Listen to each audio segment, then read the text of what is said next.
8 de setembro de 2009.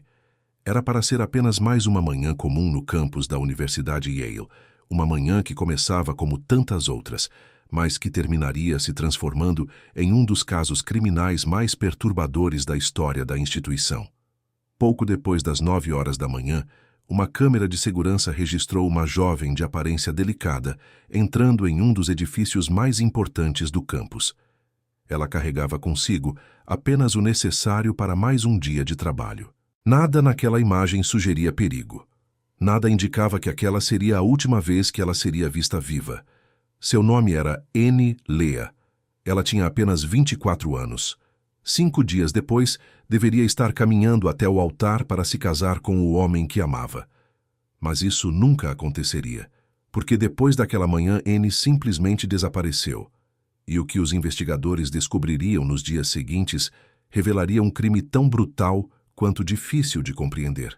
Para entender o que aconteceu naquele dia, é preciso conhecer quem era Annie Lea. Ela nasceu em 3 de julho de 1985, em Placerville, uma pequena cidade localizada no norte da Califórnia. Filha de uma família vietnamita-americana extremamente unida, cresceu cercada por irmãos, primos, tios e tias. A educação sempre foi uma prioridade dentro daquela casa.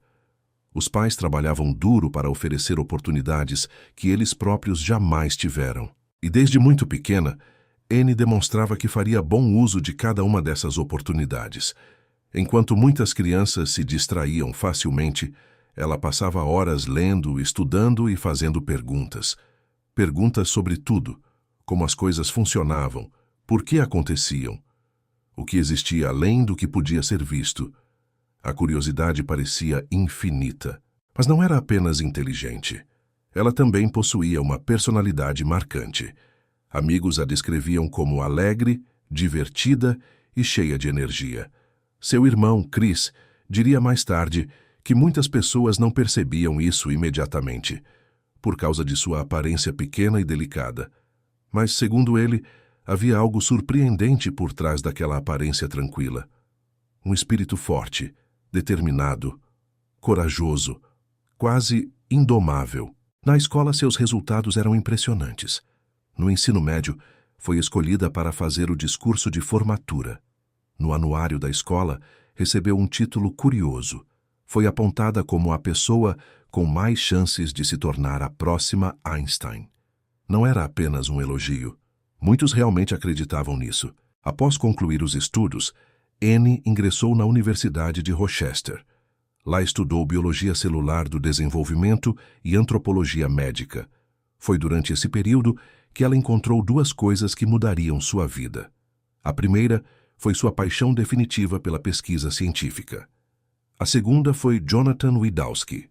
Jonathan estudava física aplicada e matemática. Os 2 se conheceram através de amigos em comum. E a conexão foi imediata. Rapidamente se tornaram inseparáveis, mesmo quando suas carreiras os levaram para cidades diferentes. Jonathan seguiu para Nova York. Annie foi aceita em um dos programas mais prestigiados do país, o doutorado em farmacologia da Universidade Yale. A distância nunca enfraqueceu o relacionamento. Pelo contrário, parecia fortalecê-lo. Ambos eram extremamente dedicados aos estudos.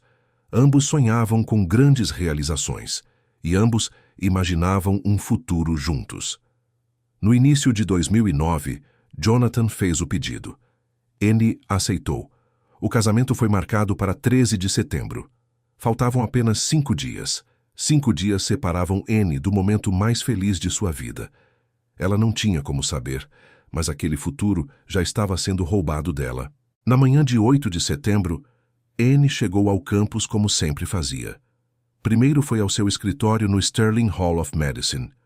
Organizou documentos, resolveu algumas pendências, depois deixou sua bolsa, sua carteira e seu telefone celular na mesa. Era algo comum. Ela não precisava daqueles objetos no laboratório.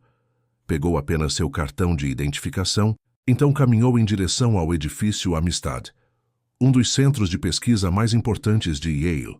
Ali funcionavam laboratórios avançados, projetos relacionados ao câncer, diabetes, biologia vascular, células-tronco, Era exatamente o tipo de ambiente onde Anne gostava de estar. Era ali que ela acreditava estar ajudando a construir o futuro da medicina. Pouco depois das 9 da manhã, uma câmera registrou sua entrada. Ninguém sabia naquele momento, mas aquela gravação se tornaria uma das imagens mais analisadas da investigação. Porque seria a última vez que alguém a veria viva. As horas passaram normalmente, ou pelo menos foi o que todos acreditaram. Dentro do edifício Amistad, pesquisadores trabalhavam em seus laboratórios. Estudantes circulavam pelos corredores. Equipamentos funcionavam sem interrupção. Tudo parecia seguir sua rotina habitual. Então, às 12h40 da tarde, algo inesperado aconteceu. O alarme de incêndio disparou. Instantaneamente, centenas de pessoas começaram a evacuar o prédio.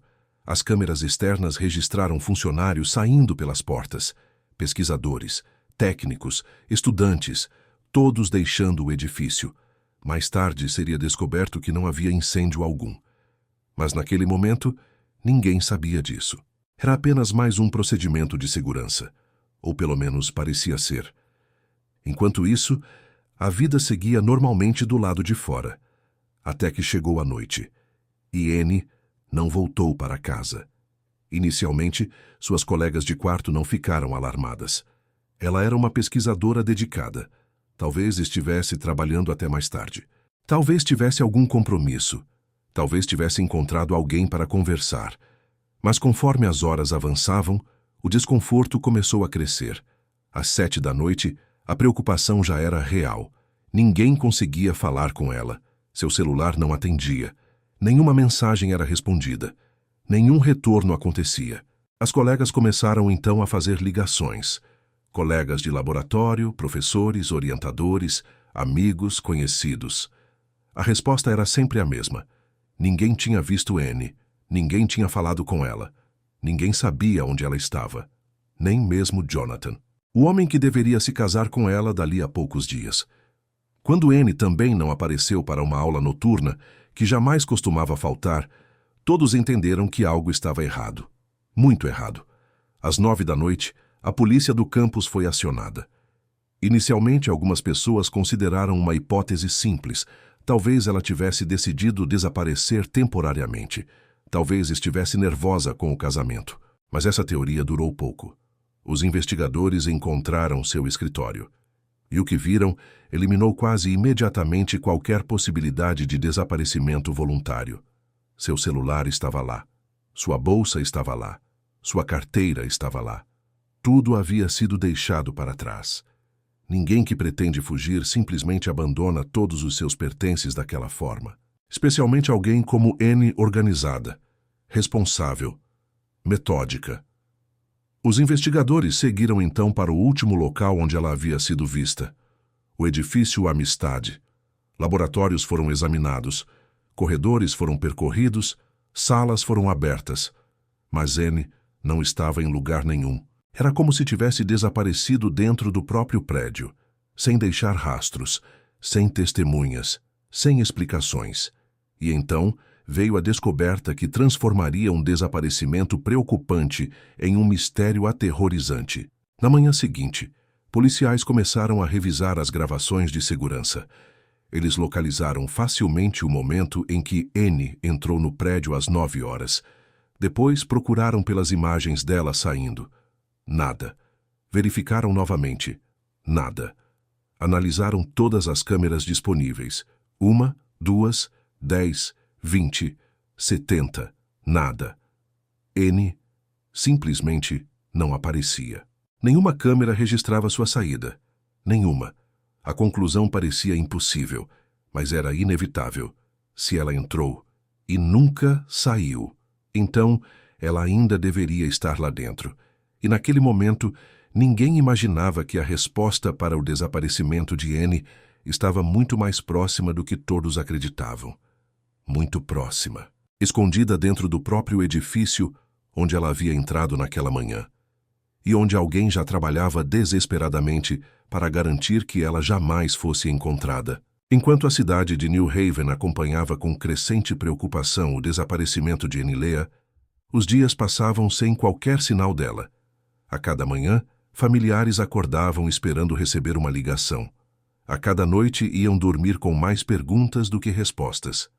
Jonathan Widawski, seu noivo, vivia uma espécie de pesadelo acordado. Faltavam poucos dias para o casamento. Os convites já haviam sido enviados. Familiares e amigos se preparavam para viajar. O vestido estava pronto. Os planos estavam feitos. Tudo apontava para o início de uma nova vida. Mas agora, em vez de organizar os últimos detalhes da cerimônia, Jonathan passava seus dias distribuindo cartazes de desaparecimento.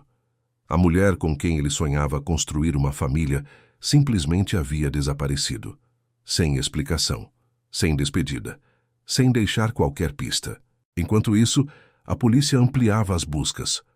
Voluntários percorriam ruas, parques eram vasculhados, estacionamentos eram examinados, áreas próximas ao campus eram inspecionadas cuidadosamente. Cartazes com o rosto de Annie surgiam por toda parte. Sua fotografia aparecia em painéis eletrônicos.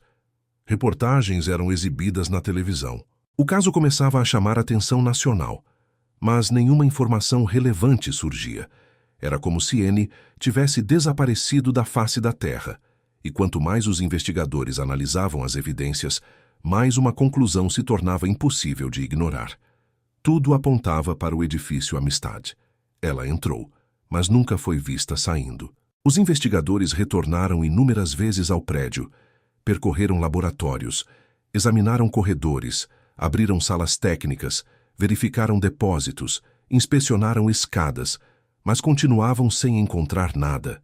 O edifício era enorme, mais de 12.000 metros quadrados, um verdadeiro labirinto de laboratórios, salas de pesquisa, equipamentos científicos e áreas técnicas. Ainda assim, era difícil acreditar que alguém pudesse desaparecer ali por tanto tempo. Principalmente porque o prédio continuava funcionando normalmente. Pesquisadores entravam e saíam todos os dias. Experimentos continuavam. Reuniões aconteciam. A rotina seguia como se nada tivesse ocorrido. E justamente por isso, uma preocupação crescente surgia entre os investigadores. Se havia ocorrido um crime dentro daquele edifício, evidências importantes poderiam estar sendo destruídas sem que ninguém percebesse. Então chegou o domingo, 13 de setembro de 2009. O dia que deveria ter sido o mais feliz da vida de Annie. O dia em que ela deveria estar vestida de branco. O dia em que deveria caminhar até Jonathan. O dia em que familiares deveriam celebrar. Mas em vez disso, todos estavam reunidos por outro motivo, tentando encontrá-la. Naquela manhã, uma nova equipe formada por policiais estaduais e investigadores especializados decidiu realizar uma busca ainda mais minuciosa. Nenhum espaço seria ignorado. Nenhum detalhe seria deixado para trás. Cada centímetro do edifício seria examinado. E foi então que algo chamou a atenção. Um policial observou uma placa do teto suspenso que parecia ligeiramente deslocada. Talvez não significasse nada. Talvez fosse apenas resultado de manutenção. Mas decidiram verificar. Quando removeram a placa, encontraram algo inesperado. Roupas. Roupas escondidas acima do forro. E não eram roupas comuns. Havia manchas de sangue. Entre os itens encontrados estava uma meia. Posteriormente seria confirmado que aquela meia pertencia a Annie. Próxima às roupas, os investigadores também encontraram uma luva de borracha azul. Ela também apresentava vestígios de sangue. O clima da investigação mudou imediatamente. Aquilo já não era mais um caso de desaparecimento. Agora existiam evidências concretas de violência. Alguém havia escondido aquelas peças deliberadamente. Alguém havia tentado ocultar provas. E isso significava apenas uma coisa. Annie provavelmente havia sido vítima de um crime. A descoberta levou os investigadores diretamente ao laboratório onde ela trabalhava. Ali, utilizando luminol, encontraram algo ainda mais perturbador. Uma mancha de sangue. Pequena. Quase invisível. Mas presente, mais importante ainda. Havia sinais claros de limpeza. Alguém havia tentado remover aquele sangue. Alguém havia apagado evidências, e aquilo levantava uma pergunta aterrorizante. Se houve sangue, se houve uma tentativa de limpeza, então, O que exatamente aconteceu naquele laboratório? A resposta começou a surgir poucas horas depois, por volta das 4 da tarde. Enquanto equipes continuavam examinando diferentes áreas do prédio, alguns policiais entraram no subsolo. Era uma região pouco frequentada, cheia de equipamentos técnicos, tubulações, salas de manutenção, máquinas industriais, lugares onde poucas pessoas tinham motivo para entrar diariamente. Foi ali que um dos agentes sentiu algo familiar. Um cheiro, um odor que policiais experientes reconhecem imediatamente. O cheiro da decomposição. O ambiente ficou silencioso. Os investigadores seguiram o odor, sala após sala, corredor após corredor, até chegarem a uma área onde havia uma grande caixa metálica. O equipamento ainda não estava completamente instalado. Atrás dele, existia uma cavidade na parede. Um espaço estreito, escuro, quase impossível de ser visto casualmente. Os policiais iluminaram o local e então encontraram Annie Lea. O silêncio que tomou conta da sala foi absoluto. Durante 5 dias, todos haviam esperado encontrá-la viva. Durante 5 dias, familiares haviam mantido esperança. Durante 5 dias, Jonathan acreditou que ainda poderia vê-la novamente. Mas agora não havia mais dúvidas. Annie estava morta.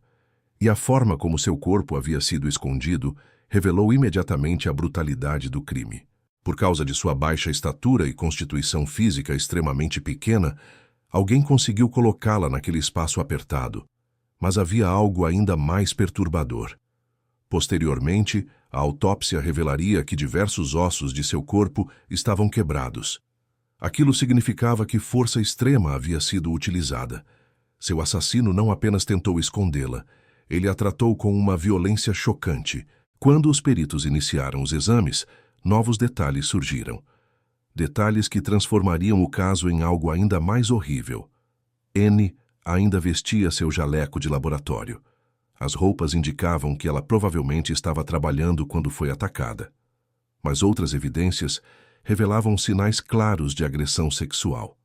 Além disso, seus tornozelos haviam sido amarrados, utilizando sua própria roupa íntima. O cenário deixava claro que ela havia sido vítima de algo muito mais cruel do que um simples homicídio. Os peritos também encontraram material biológico e vestígios de DNA que não pertenciam a ela. A partir daquele momento, os investigadores sabiam que o responsável provavelmente seria identificado. A questão não era mais quem fez isso. A questão era quanto tempo levaria para encontrá-lo. Mas havia outro detalhe fundamental. Um detalhe que mudaria completamente o rumo da investigação. Todas as áreas ligadas ao crime exigiam acesso por cartão eletrônico. O laboratório, as salas técnicas, as áreas do subsolo, os depósitos. Tudo era protegido por sistemas de acesso. Isso significava que o assassino provavelmente não era um estranho. Não era alguém que entrou aleatoriamente no campus. Era alguém que trabalhava ali, alguém que conhecia o prédio, alguém que sabia exatamente para onde levar Annie, alguém que possuía autorização para circular por aqueles corredores. E isso reduzia drasticamente a lista de suspeitos. O assassino estava entre eles, entre os pesquisadores, entre os técnicos, entre as pessoas que cruzavam aqueles corredores todos os dias. Talvez alguém que havia cumprimentado Annie naquela mesma manhã. Talvez alguém que parecia completamente normal. Talvez alguém que naquele exato momento estivesse acompanhando as notícias sobre o desaparecimento fingindo não saber de nada. Mas a polícia estava prestes a descobrir que uma dessas pessoas não apenas sabia exatamente o que havia acontecido, como também estava tentando manipular a investigação desde o início, e seu nome era Raymond Clark. A descoberta do corpo de Annie Lea transformou completamente a investigação. O que até então era tratado como um desaparecimento misterioso, agora era oficialmente um caso de homicídio. E não qualquer homicídio. Tratava-se de um crime cometido dentro de uma das universidades mais prestigiadas dos Estados Unidos, em plena luz do dia, em um prédio movimentado, cercado por pesquisadores, estudantes e funcionários. A notícia se espalhou rapidamente. Dentro do campus, o medo tomou conta de todos. Se alguém havia conseguido sequestrar, atacar e matar uma estudante dentro do edifício Amistad sem ser visto, quem poderia garantir que aquilo não aconteceria novamente? A sensação de segurança que existia em Yale desapareceu da noite para o dia. Enquanto os investigadores analisavam as evidências coletadas no local, um problema enorme surgiu. Durante os 5 dias em que Annie esteve desaparecida, o prédio continuou funcionando normalmente. Centenas de pessoas passaram pelos corredores, entraram e saíram dos laboratórios. Utilizaram equipamentos, abriram portas, circularam pelas áreas técnicas. O local jamais foi isolado como cena de crime, porque ninguém imaginava que um assassinato tivesse ocorrido ali. Isso significava que inúmeras evidências poderiam ter sido contaminadas. Impressões digitais, vestígios biológicos, movimentações registradas. Tudo estava misturado. Era como tentar montar um quebra-cabeça depois que milhares de peças haviam sido espalhadas. Mas havia algo que ainda poderia ajudar. Os registros eletrônicos dos cartões de acesso. Cada funcionário possuía um cartão conhecido como Yale Card. Toda vez que alguém entrava em determinadas áreas, o sistema registrava horário e localização. A polícia começou então a reconstruir os movimentos de centenas de pessoas. Um trabalho gigantesco, mas necessário, porque o assassino precisava ter passado por aquelas portas. Foi durante essa fase da investigação que surgiu um nome: Raymond Clark.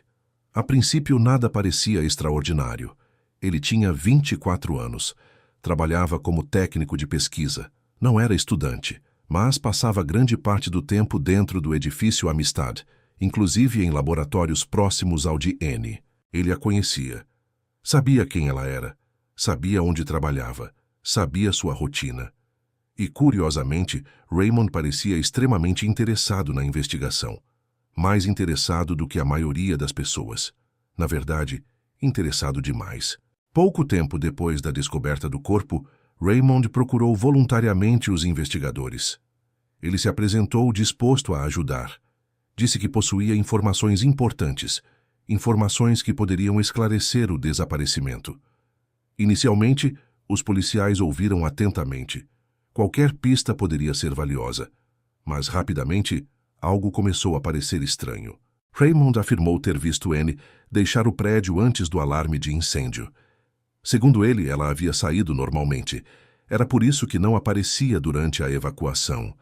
Mas havia um problema enorme. As câmeras de segurança mostravam exatamente o contrário. Os investigadores haviam revisado as gravações inúmeras vezes. Annie nunca apareceu saindo do prédio. Se Raymond estava dizendo a verdade, ela deveria aparecer nas imagens, mas não aparecia. Então surgiu uma pergunta inevitável. Por que ele estava mentindo?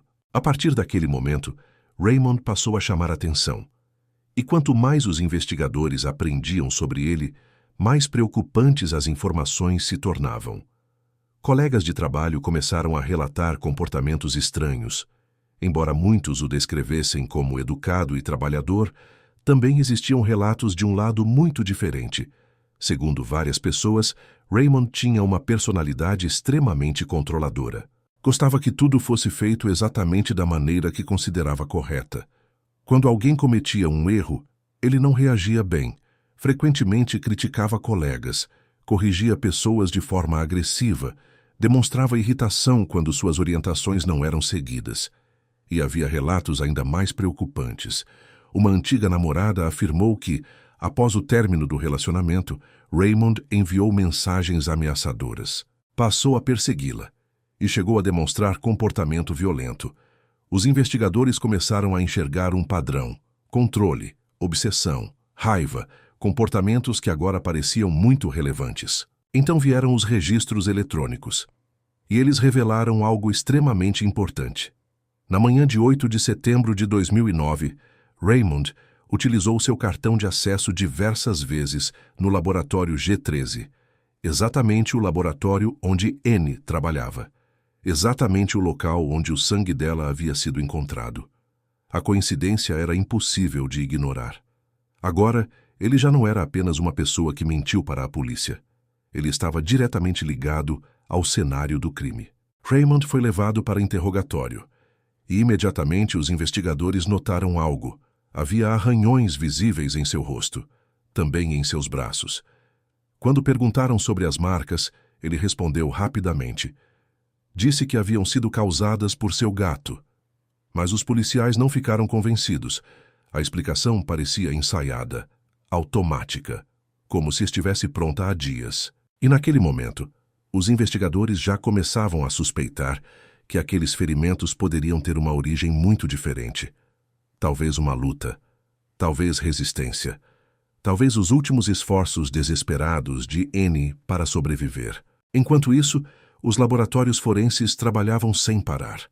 Cada evidência encontrada era analisada, cada vestígio biológico era comparado, cada amostra era examinada, até que finalmente surgiu o resultado que mudaria tudo.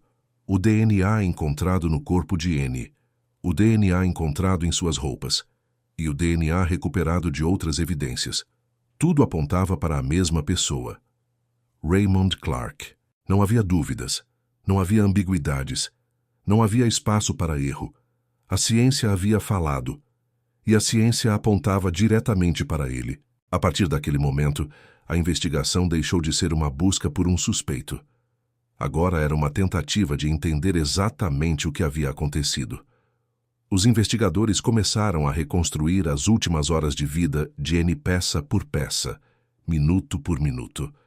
E foi então que descobriram algo revelador. Uma mensagem enviada por Raymond naquela mesma manhã, muito cedo, antes de Annie chegar ao laboratório. Na mensagem ele pedia que ela chegasse mais cedo. Disse que precisava conversar sobre algo importante.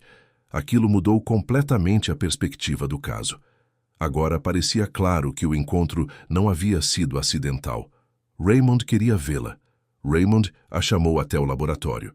E Raymond estava lá quando ela chegou. Novas entrevistas revelaram que os dois já haviam tido desentendimentos anteriormente. O motivo parecia banal: limpeza. Mais especificamente, as gaiolas utilizadas nos experimentos com camundongos. Segundo testemunhas, Raymond acreditava que Annie não mantinha aquele espaço da maneira que ele considerava adequada. Pode parecer insignificante, mas para alguém extremamente controlador, pequenas questões podem adquirir uma importância desproporcional. Colegas relataram que Raymond levava essas situações muito a sério, mais sério do que qualquer pessoa consideraria normal. Os promotores começaram então a formular uma teoria baseada nas evidências físicas, nos registros eletrônicos, nas mensagens e no comportamento do suspeito. Naquela manhã, após Annie chegar ao laboratório, uma discussão teria ocorrido, talvez sobre o estado das gaiolas, talvez sobre regras, talvez sobre algo que parecia pequeno para qualquer outra pessoa, mas que, para Raymond, representava um desafio à sua autoridade. E então, em algum momento, a situação saiu do controle. A violência começou, e a vida de Annie mudaria para sempre. Mas ainda faltava responder uma pergunta, talvez a mais assustadora de todas. Como alguém conseguiu cometer um crime tão brutal dentro de um prédio cheio de pessoas? A resposta para essa pergunta revelaria um plano frio, calculado e extremamente perturbador. Um plano que começou com um alarme de incêndio e terminou com um corpo escondido atrás de uma parede, com Raymond Clark preso e as evidências forenses apontando diretamente para ele. Os investigadores passaram a reconstruir o que acreditavam ter acontecido dentro do edifício Amistade na manhã de 8 de setembro de 2009. Embora apenas 2 pessoas soubessem exatamente o que ocorreu naquele laboratório, Annie Lea e Raymond Clark. Uma delas jamais poderia contar sua versão. Por isso, a reconstrução dos acontecimentos foi baseada em registros eletrônicos, evidências físicas, análises forenses e depoimentos de testemunhas. E o cenário que emergiu foi aterrorizante. Naquela manhã, Annie chegou ao laboratório, acreditando que seria apenas mais um dia comum de trabalho. Ela não tinha motivos para sentir medo. Conhecia aquele ambiente, conhecia as pessoas que trabalhavam ali, conhecia a rotina. Em poucos dias, ela se casaria com Jonathan Widowski, Sua mente provavelmente estava dividida entre os experimentos científicos e a felicidade dos preparativos finais para o casamento. Mas alguém naquele prédio tinha outros planos. Raymond Clark havia pedido que ela chegasse mais cedo. A mensagem encontrada posteriormente em seu telefone mostrava claramente que ele queria falar com ela. O motivo exato jamais seria conhecido com absoluta certeza. No entanto, diversas testemunhas relataram os conflitos anteriores entre os dois. Segundo colegas, Raymond frequentemente criticava Anne por questões relacionadas à organização e limpeza do laboratório, principalmente em relação às gaiolas utilizadas nos experimentos com camundongos. Para a maioria das pessoas, aquilo poderia parecer uma questão insignificante, mas Raymond não era a maioria das pessoas. Diversos relatos descreviam alguém obcecado por controle. Alguém que tinha dificuldade em aceitar que outros não seguissem suas exigências. Alguém que reagia mal quando sentia que estava perdendo autoridade. Os promotores acreditavam que a discussão começou pouco depois da chegada de Anne. Talvez as vozes tenham se elevado. Talvez tenha havido um desentendimento aparentemente simples. Talvez Anne tenha discordado dele. Talvez tenha recusado alguma crítica. Talvez tenha apenas tentado encerrar a conversa. Mas em algum momento algo desencadeou uma explosão de violência. As lesões encontradas em seu corpo demonstravam a intensidade do ataque. Sua clavícula estava quebrada. Seu maxilar estava quebrado. Segundo os peritos, esses ferimentos ocorreram antes de sua morte. A força empregada foi devastadora. Os investigadores acreditavam que, após os golpes, Anne ficou inconsciente ou incapaz de reagir adequadamente. Mas Raymond agora enfrentava um problema. Ele estava dentro de um prédio cheio de pessoas. Funcionários circulavam pelos corredores. Pesquisadores trabalhavam em laboratórios próximos. Alguém poderia aparecer a qualquer momento. Alguém poderia descobrir o que havia acontecido. Era necessário encontrar uma forma de mover Anne sem ser visto. E foi então que surgiu um detalhe que chamou profundamente a atenção dos investigadores: o alarme de incêndio. Às 12h40, o prédio inteiro foi evacuado. Centenas de pessoas deixaram suas salas e correram para fora. A origem daquele alarme nunca foi esclarecida de forma definitiva, mas os promotores acreditavam que ele não havia sido um acidente. A teoria era simples. O alarme teria sido acionado deliberadamente. Uma distração perfeita. Uma maneira de esvaziar o edifício, uma oportunidade para agir sem testemunhas. Enquanto todos saíam, Raymond teria aproveitado o caos.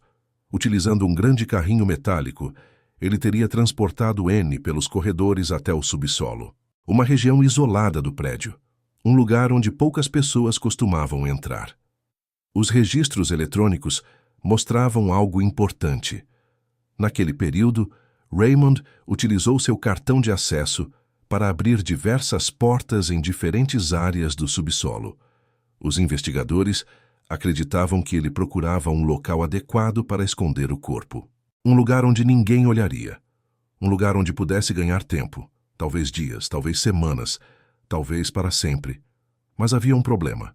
Segundo a teoria da acusação, Anne ainda estava viva quando chegou ao subsolo. Mesmo gravemente ferida. Mesmo assustada, mesmo vulnerável, ela ainda respirava. E naquele local isolado, sem ninguém por perto para ouvir seus gritos, Raymond teria cometido o ato final. O exame médico determinou que a causa da morte foi estrangulamento. Foi ali que a vida de uma jovem brilhante, que dedicava seus dias à ciência e sonhava com o casamento que aconteceria dali a poucos dias, chegou ao fim. Depois disso, os investigadores acreditavam que Raymond passou a tentar apagar seus rastros. O sangue encontrado no laboratório havia sido limpo. As roupas ensanguentadas foram escondidas acima das placas do teto. A meia pertencente a Anne foi colocada junto com outros itens comprometedores. Seu corpo foi escondido atrás de uma enorme estrutura metálica. Tudo indicava uma tentativa desesperada de ocultar o crime. Mas o plano estava longe de ser perfeito, porque cada ação deixou evidências, e cada evidência apontava para ele. Seu DNA, seus registros de acesso, suas mentiras, sua movimentação incomum dentro do prédio, os arranhões em seu corpo, as mensagens enviadas para Annie.